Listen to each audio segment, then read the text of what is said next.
Olá, meu quarto D, tudo bem com vocês? E aí, como é que vocês estão?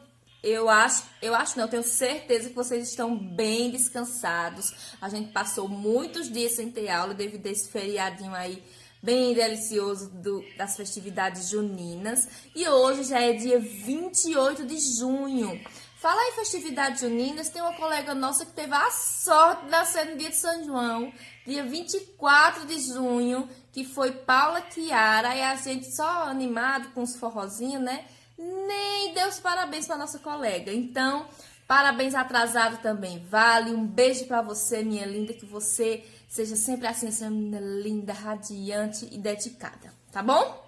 Vamos lá com a nossa aula, página 153 do nosso livro de língua portuguesa.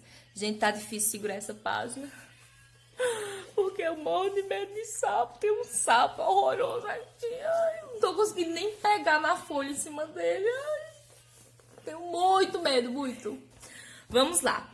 Nessa página temos um restinho da atividade sobre por que a lagartixa perde o rabo, né? Qualquer dúvida é só voltar umas páginas aqui que vocês vão ver esse texto, tá? Que inclusive a gente vai precisar ler o texto. Para estudar um texto informativo, é possível organizar as informações principais em um esquema. Complete o esquema abaixo, localizando no texto principais informações que faltam. Aí temos aqui um quadradinho, né? Uns quadradinhos, né? O esquema. Aí vamos lá. Como nasce? Sobre as lagartixas. Como nasce? Você vai lá pesquisar como é que ela nasce. O grupo de animais a que pertence. Se é uma ave, se é um réptil. Principais predadores. E estratégia de defesa. Todas as informações tem lá no texto, ok? Para a gente concluir o estudo sobre o texto, por que a lagartixa perde o rabo. E falando em porquê, hoje vamos estudar sobre o uso dos porquês. Não sei se vocês já perceberam que a gente tem 4 tipos de porquês. Temos o porquê separado e sem acento, o porquê separado com acento, o porquê junto sem acento e o porquê junto com acento, tá certo? Cada um deles tem funções diferentes. Não se preocupe, não precisa decorar tudo agora, que a gente está começando a estudar sobre esse uso dos porquês, tá certo? O porquê separado e sem acento, ele é usado no início das perguntas. Por que João faltou à aula? Esse é um exemplo. E o porquê separado e com acento, ele é colocado no final das perguntas. Por exemplo, João faltou à aula? Por quê? Aí temos o porquê junto e sem acento, que ele é utilizado nas respostas, nas explicações.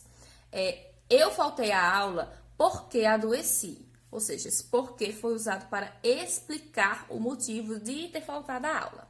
E também temos o porquê junto e com acento, que ele é usado como um substantivo, como um motivo. O porquê de João ter faltado à aula, eu não sei. Então, a gente vai estudar sobre esses porquês, inclusive já temos umas perguntinhas aqui. É importante assistir ao vídeo, porque essas informações sobre os porquês que eu acabei de dar a vocês agora não temos aqui no livro, nessa página que vamos estudar, tá certo? Vamos lá. Primeira questão. Releia estas frases do texto principal, observando as palavras destacadas. As palavras que estão destacadas são os porquês, ó. Estão vendo?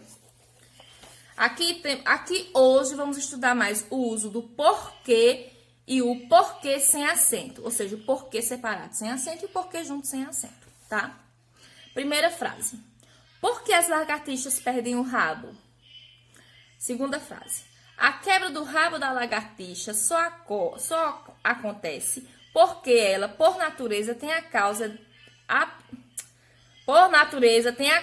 apta a quebrar. Vejam que o porquê separado começou a pergunta, como eu já falei aqui anteriormente, e o porquê junto e sem acento, ele explicou o porquê, né? O motivo dela quebrar o rabo, tá? Dela perder o rabo.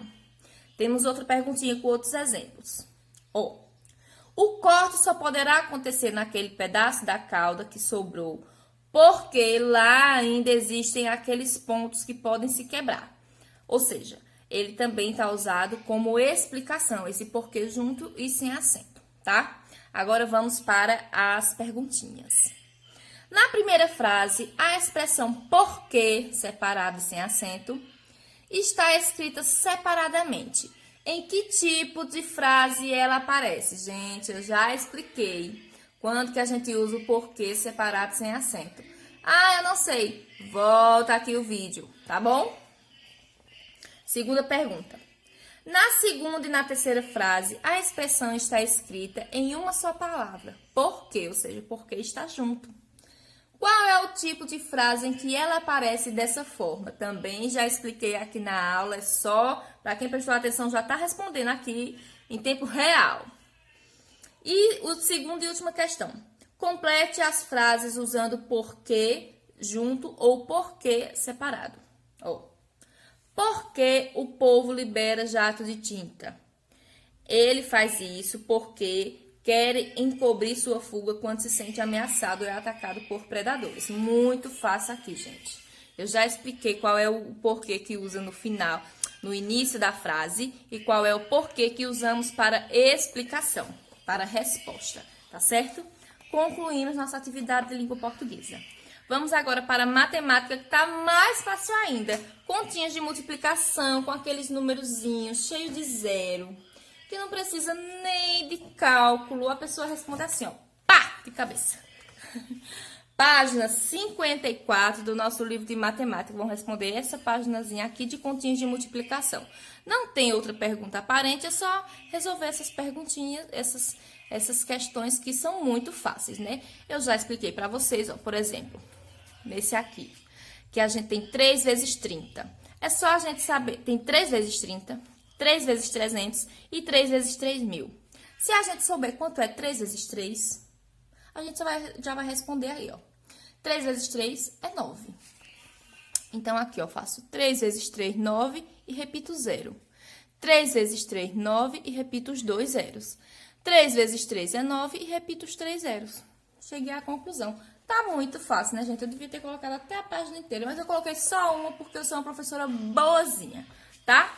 Vamos para agora a nossa aula de ciências, página 38. Quem aí lembra do que a gente estudou nessas aulas anteriores sobre a transformação da matéria? A gente viu sobre transformações químicas e transformações físicas. Vou dar um exemplo aqui para vocês.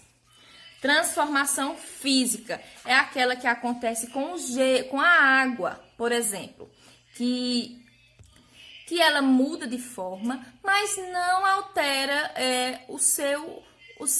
ela muda de forma, ela muda de estado, ela muda de textura, mas ela não muda as suas composições. Por exemplo, a água, quando ela está líquida, ou a água quando ela está gelo, quando ela vira gelo, durinha, né? Ela mudou totalmente a forma, né? Ela mudou sua textura, mas ela não deixou de ser água, porque se o gelo derreter, a gente pode congelar quantas vezes for preciso, porque a água vai ser água. Ela só vai estar líquida e só vai estar congelada, tá? É como na transformação dos banquinhos que a gente estudou, lembra? Nas 2 aulas anteriores que a gente viu sobre esses banquinhos aqui, ó, o plástico, a madeira e o metal. Aqui o plástico não deixou de ser plástico, a madeira não deixou de ser madeira e o metal não deixou de ser metal. Eles só mudaram a forma, tipo a madeira que era grandona, foi cortadinha em pedacinhos e transformou num banquinho. Foi uma transformação física. Agora, na aula anterior que a gente viu sobre o ovo, sobre a pipoca, ó. Aí aqui nós temos, deixa eu ajeitar aqui esse livro. Cadê? Ó, temos aqui, ó, o ovo no estado cru, normal. Aí nós temos o fator de transformação, que foi o fogo, e ele se transformou num ovo cozido. Esse ovo vai poder voltar a ser cru? Não. Então, ele teve uma transformação química. Essas transformações que não podem voltar. Essas transformações químicas são transformações irreversíveis. E as transformações em que a matéria ela não muda, como eu dei o exemplo aqui dos banquinhos e da água, são transformações físicas, ou seja, são transformações reversíveis. Resumindo geral, transformações físicas são transformações reversíveis. Transformações químicas são transformações irreversíveis, que não dá para a matéria voltar ao que era, tá? Agora vamos responder as perguntinhas da página 54. Que 54? Na página 38, 54 foi matemática. Vamos lá. Procure, aqui ó. Procure no dicionário, pode ser no Google, o significado das palavras reversível e irreversível. Aí vocês vão escrever o significado da palavra reversível e escrever aqui. O significado da palavra irreversível e escrever aqui, tá? Continuando. Pense na água formada do gelo derretido. Ela poderia ser congelada novamente? Aí você acha se você vai responder sim ou não.